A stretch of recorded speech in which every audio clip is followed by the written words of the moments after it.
আসসালামু আলাইকুম, সবাই কেমন আছেন? কাছে দূরে দেশ অথবা দেশের বাইরে যে যেখান থেকে আমার ভিডিওটি দেখছেন, আশা করি আল্লাহর অশেষ রহমতে সবাই অনেক ভালো আছেন। আলহামদুলিল্লাহ, আপনাদের দোয়া এবং ভালোবাসা আমি অনেকটা ভালো আছি। এই তো প্রতিদিনের মতো আরও একটা নতুন ব্লগ ভিডিও নিয়ে এসেছি আপনাদের মাঝে। আশা করি ভিডিওটি খুব ভালো লাগবে। এখনও যারা আমার ভিডিওটি দেখছেন বা আমার পাশে আছেন, তাদের সবাইকে জানাই অসংখ্য ধন্যবাদ। এই তো সকাল সকাল দেখলাম বাহিরে প্রচুর বৃষ্টি হচ্ছে, তাই অনেকক্ষণ বৃষ্টি দেখে তারপর চলে এসেছি সোজা কিচেনে সকালে নাস্তা তৈরি করার জন্য। আজকে সকালে নাস্তা মূলত আমি সুজির হালুয়া রান্না করব আর কি। তার জন্য প্রথমেই আমি ঘি দিয়ে দিয়েছিলাম, এখন সুজিগুলো দিয়ে একে একে নেড়ে চেড়ে ভেজে নিচ্ছি। তারপর তাতে আমি গুঁড়ো দুধ দিয়ে দেব। গুঁড়ো দুধটা দিয়ে এবং চিনিটা দিয়ে ভালোভাবে নেড়ে তারপর পানিটা দিয়ে দেব। আর অন্য দিক দিয়ে আমি বাদাম ভেজে নিয়েছিলাম, বাদাম এবং কিশমিশগুলা ভিজিয়ে রেখেছি আর কি। এদিক দিয়ে আমি এখন পানিটা দিয়ে ভালোভাবে নেড়ে চেড়ে নিচ্ছি, কারণ যেন এটা কোনো দলা পাকিয়ে না থাকে আর কি। তারপরে আমি বাদামগুলা এবং কিশমিশগুলা দিয়ে দেব। আর অন্য দিক দিয়ে অফ ক্যামেরাতে আমি রুটি ডো করে নিয়েছি। রুটি বেলে এখন হালুয়াটা হওয়ার পরে আর কি ছেঁকে নেব একে একে। সব কিছু যখন ভিডিও করতে যাই তখন দেখা গেছে ভিডিওটা অনেকটা লং হয়ে যাবে। এমনিতেই জানি না, আপুরা আপনারা অবশ্যই কমেন্টে বলবেন। আমি যেহেতু নতুন, আমার ভিডিওগুলো কি আসলে অনেকটা লম্বা হয়ে যাচ্ছে না কি বড় হয়ে যাচ্ছে, আমি তো আসলে বুঝতে পারি না। যদি আপনাদের কাছে যদি মনে হয় যে বড় হচ্ছে, তাহলে অবশ্যই কমেন্টে বলবেন, নাকি এর ছোট ছোট ভিডিও দেব, ওইটাও কমেন্টে বলবেন আপুরা। জানি না যে সকল আপু এবং ভাইয়ারা আমার ভিডিওটি দেখেন বা ভিডিও দেখেন প্রথম থেকে এখন পর্যন্ত দেখছেন, আমাকে সাপোর্ট করছেন, তাদের কাছে আসলে কতটা ভালো লাগে আমার ভিডিওগুলা। যাই হোক, এদিক দিয়ে আপনাদের সাথে কথা বলতে বলতে রুটিগুলো ছেঁকে নিয়েছি আর এখন চলে যাব। আর এদিক দিয়ে দেখেন এই যে সুজিটা কতটা সুন্দর হয়ে পারফেক্টভাবে একদম ঠান্ডা হয়ে গিয়েছে। এখন আমি ছুরি দিয়ে তা একে একে কেটে নেব। আজকে সকালে নাস্তা সুজি এবং রুটি আর কি। রুটি দিয়ে সুজি খাবো, সুজির হালুয়া। তার জন্য আমার ছেলেদের খুব পছন্দের একটা খাবার সুজির হালুয়া। তার জন্য অনেক দিন পরে সুজির হালুয়া বানিয়েছি। আমার কেন জানে কি হয়েছে আমি নিজেও জানি না।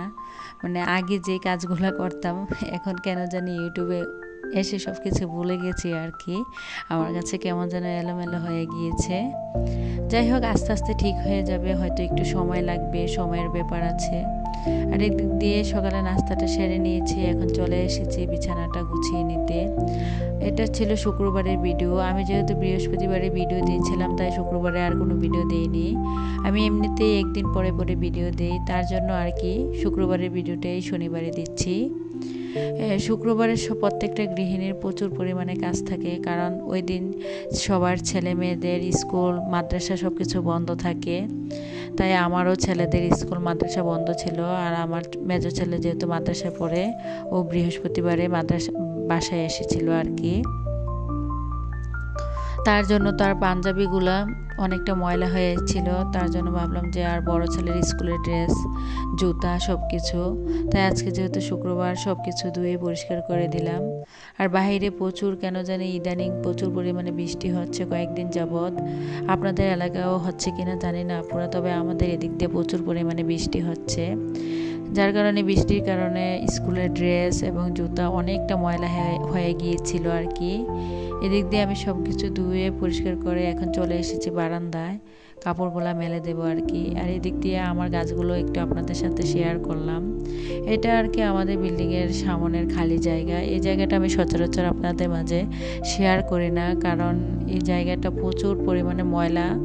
এই যে এটা যেহেতু আবাসিক একটা এলাকা, আমরা যেখানে ভাড়া থাকি আর কি, এখানে প্রচুর মানুষ ভাড়া থাকে। এখানে সব বিল্ডিংয়েই 5 তলা 7 তলা 10 তলা আর কি, যাই হোক, এখানে যেহেতু মানুষ বেশি, ময়লাও বেশি, আর এখানে ময়লা ফেলানোর জন্য একটা নির্দিষ্ট জায়গাও রয়েছে, কিন্তু অনেকে আলসামো করে অনেকটা দূরে আর কি, যার কারণে ওইখানে যায় না, আলসামি করে এখানে সেখানে ময়লাটা ফেলে দেয়। আর এখানে অনেকটা খালি জায়গাও রয়ে গিয়েছে, যার কারণে আর কি ফেলে দেয়। আর এদিক দিয়ে আপনাদের সাথে কথা বলতে বলতে কাপড়গুলো মেলে দিয়েছি। আর আগে থেকে ফ্রিজ থেকে মুরগি, আদা রসুন বাটা এগুলো নামিয়ে রেখেছিলাম আর কি। আজকে যেহেতু শুক্রবার ছিল, তার জন্য আর কি বিরিয়ানি রান্না করব। আমার মেজো ছেলেও যেহেতু বাসায় আছে, তাই ভাবলাম একটু বিরিয়ানি রান্না করি। মুরগিগুলা আগে থেকে কেটে ছোট ছোট টুকরো করে নিয়েছি, পেঁয়াজ কেটে নিয়েছি। এখন আমি আদা বাটা রসুন বাটা দিয়ে দিয়েছি আর কি। এখন ভালোভাবে মশলাটা একটু নেড়ে চেড়ে ভেজে নেব, যেন তার কাঁচা গন্ধটা না থাকে আর কি। তারপরে মশলাটা ভালোভাবে কষিয়ে নেব। এখানে আমি একটু জিরা গুঁড়া দিয়ে দিয়েছি। আমি যেহেতু বিরিয়ানিটা সাদা রান্না করব, তার জন্য আর কি এই যে হলুদ গুঁড়াটা অ্যাভয়েড করব আর কি। আর এখানে একটু হালকা মরিচের গুঁড়া দিয়েছি। বাসায় যেহেতু কাঁচা মরিচ ছিল না, দেখলাম যে কাঁচা মরিচটা শেষ হয়ে গিয়েছে। যাই হোক, আমি যখন ভিডিওতে ভয়েস দিচ্ছিলাম আর কি, তখন শুয়ে শুয়ে ভিডিওতে ভয়েস দিতে হচ্ছিল, কারণ আমার মেয়েটা ঘুম থেকে উঠে অনেক কান্না করছিল, যার কারণে তাকে ঘুম পাড়াচ্ছিলাম আর ভয়েস দিচ্ছিলাম আর কি। তারপরে আবার আজানও দিচ্ছে, কি আর করব জানেন, ভিডিওতে যখন ভয়েস দিতে গিয়েছিলাম কয়েকবার করে যে অফ অন করে, তারপরে কয়েকবার কেটে কুটে তারপরে ভিডিওতে ভয়েস দিতে হয়েছিল। যাই হোক, আমি যেহেতু এটা বিরিয়ানি মশলা দিয়ে রান্না করব, বাসায় বিরিয়ানি মশলা শেষ হয়ে গিয়েছিল, তখন আমার ছেলেকে পাঠিয়েছিলাম দোকানে, বলেছিলাম যে বাবা এই যে রাঁধুনি বিরিয়ানি মশলা নিয়ে এসো। কিন্তু ও কি করলো, অনেকগুলা দোকান নাকি দেখেছে, কিন্তু রাঁধুনি গুঁড়া মশলা কোথাও পায়নি, তার জন্য প্রাণ গুঁড়া মশলা নিয়ে এসেছে। কি আর করব, আমার কাছে প্রাণ গুঁড়া মশলাটা অতটা ভালো লাগে না, তবে রাঁধুনি গুঁড়া মশলাটা আমার খুবই প্রিয়, বা আমি যখনই কিছু রান্না করি রাঁধুনি গুঁড়া মশলা দিয়েই রান্না করি। এদিক দিয়ে আপনাদের সাথে কথা বলতে বলতে তো মাংসটা কষিয়ে নিয়েছি। তাতে আমি এখন একটু টক দই যেহেতু ছিল না, দুধ আর লেবুর রস একসাথে অ্যাডজাস্ট করে তারপরে দিয়ে দিয়েছিলাম আর কি। আর এদিক দিয়ে তরকারিটা কষানো হয়ে গিয়েছে। আর এক একজন এক একভাবে বিরিয়ানি রান্না করে, অনেকে দেখা গেছে যেই পাতিলে মাংসটা কষে ওই পাতিলেই আবার পোলাও চালটা দিয়ে বিরিয়ানিটা রান্না করে, কিন্তু আমার ক্ষেত্রে ওই রকম না। আমি মাংসটা আলাদাভাবে কষিয়ে তারপরে বিরিয়ানি পোলাও চালগুলো অনেকক্ষণ নেড়ে চেড়ে ভেজে নিই আর কি। দেখা গেছে এইভাবে পোলাও বা বিরিয়ানি রান্না করলে পোলাওটা বা বিরিয়ানিটা অনেকটা ঝরঝরে টাইপের হয়। আপনারাও অবশ্যই বাসায় এইভাবে ট্রাই করে দেখতে পারেন আমার কথার সাথে মিলে কিনা। আমি আগে অন্যভাবে রান্না করতাম, পরে দেখলাম যে না, কেমন জানি একটা আঠালো আঠালো ভাব হয়ে যায়, তার জন্য এখন থেকে আমি এভাবেই রান্না করি, বা এভাবেই রান্না করি, আমার কাছে খুব ভালো লেগেছে তাই আর কি। এদিক দিয়ে একটু বিরিয়ানি মশলাও উপর দিয়ে দিচ্ছি। পোলাও চালটা ভেজে নিয়ে আগে থেকে গরম পানি করা ছিল, তাই পানিটা দিয়ে মাংসটাও দিয়ে দিয়েছিলাম এবং মশলাও একটু উপর দিয়ে ছিটিয়ে দিয়েছিলাম। আগে যেহেতু মুরগির মাংসটা যখন কষিয়েছিলাম তখন বিরিয়ানি মশলা দিয়ে আগে থেকে দিয়েছিলাম আর কি, তাই এখন একটু দিয়ে নিলাম। আর দেখেন মাশাআল্লাহ কত সুন্দর হয়েছে বিরিয়ানিটা, একদম ঝরঝরে হয়েছিল, যেমনটা ভেবেছিলাম ঠিক তেমনটাই। এদিক দিয়ে এটা ছিল দুপুরবেলা। আমার ছেলেরা তো গোসল করে নামাজে চলে গিয়েছিল, নামাজ থেকে চলেও এসেছে, আর আমি ওদেরকে খাবারটা দিয়ে দিয়েছি, ওরা খেয়েও নিচ্ছে। আর আমার যেহেতু গোসল করতে অনেকটা দেরি হয়ে গিয়েছিল, কারণ আমি যেহেতু রান্না করে ঘর মুছে তারপরে গোসল করেছিলাম, মেয়েকে গোসল করেছিলাম, নামাজ পড়েছিলাম, তার জন্য আমি আর আমার মেয়ে খেতে অনেকটা দেরি হয়েছিল। এখন আমি আর আমার মেয়ে মিলে খাবারটা খেয়ে নিচ্ছি। আমি যখন খাবারটা খাচ্ছিলাম, আমার মেয়ে ওই দিক দিয়ে শশা নিয়ে আমার প্লেট থেকে খাচ্ছিল আর কি।